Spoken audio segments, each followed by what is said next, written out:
Once upon a time, the distance between Germany and China was not a whopping 5,000 kilometers. Actually, they were land neighbors. And by that, I'm not referring to the massive influx of Chinese tourists to German castles in the summer. For that, we have to look upon the German history.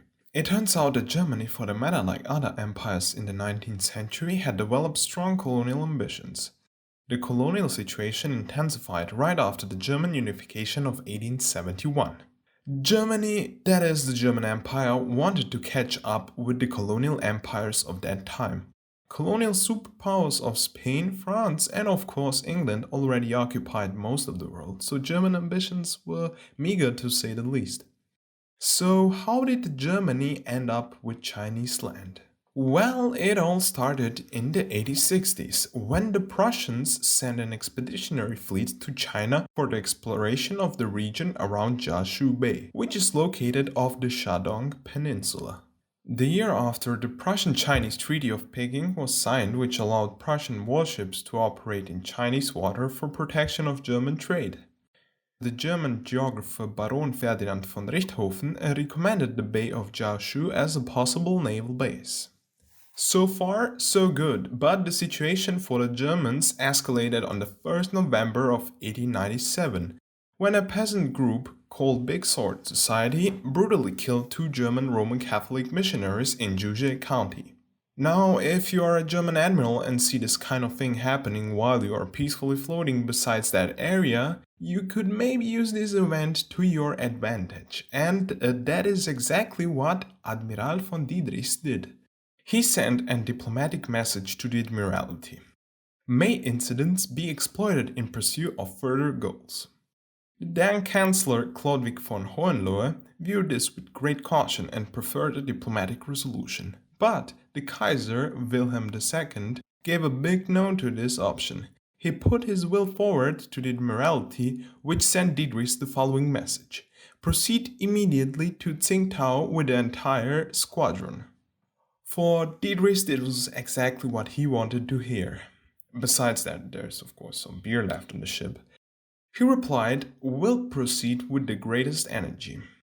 He sailed straight to Tsingtao Bay with only 3 warships on the 14th November of 1897. For taking over the port, this seemed like a too small invasion fleet, and that was exactly what Diedrichs thought. He landed with 3 captains of his ships at Tsingtao's pier to scout the area. A direct landing in the port would not work, as he would be vastly outnumbered by the Chinese troops. As a reference, the port he wanted to take had at the moment a population of almost 60,000 people. But even at that time, Diedrichs knew one thing that he and his 3 ships have, and that is qualitative superiority. The next day, the situation escalated very fast. 1 warship was sent right in the harbor to provide fire support. The 2 remaining ships carried an invasion force of 717 officers, petty officers, and sailors armed with rifles. In less than 2 hours, Diedrichs and his column destroyed the Chinese main garrison and occupied the outer forts and powder magazines. Now that is what you call a blitzkrieg. This was so fast, in fact, that Diedrichs even missed the message that his orders had been cancelled and he had to suspend all operations at Tsingtao and wait for peaceful negotiations with the Chinese government. Now, of course, after taking Tsingtao, he would not agree with this, so he replied back to the politicians sitting in Berlin: proclamation already published, revocation not possible.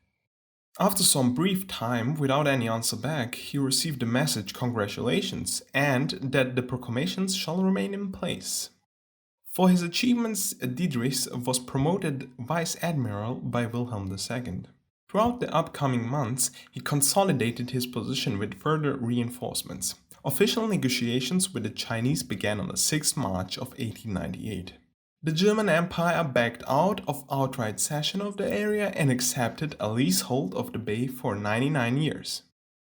Soon after this event, one of the most famous leases started with Hong Kong. The leased territory included the city of Tsingtao and a 50-kilometer wide neutral zone around it.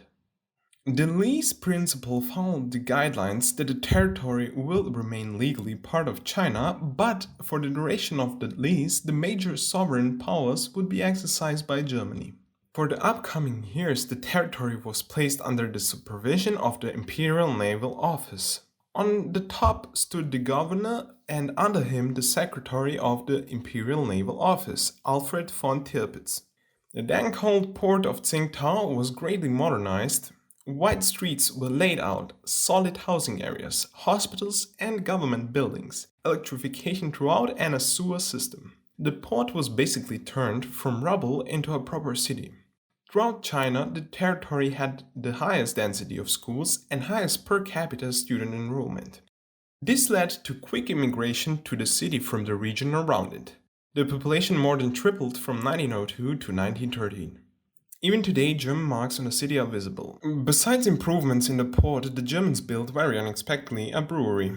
The then established Tsingtao Brewery is today the second largest brewery in China and inside the top 10 worldwide. The great boom of the territory did not live as long as expected. With the outbreak of the Great War, Japan delivered an ultimatum to Germany. It went along this line: Germany, give us your leased territory. Of course, Germany would not accept this, so Japan declared war on the 23rd August 1914, and on the same day its navy bombarded the territory. The German garrison outstandingly held out the Japanese invasion for nearly 2 months. Despite the naval blockade with continuous shore bombardment and being outnumbered 6 to 1. With this, the German colonial history in China basically ended.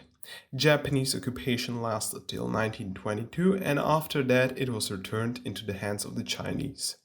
I hope you like this story of the German presence in China. Feel free to leave your comments and thoughts in the comment section below. If you want to see more videos like this, subscribe and stay updated. Thank you.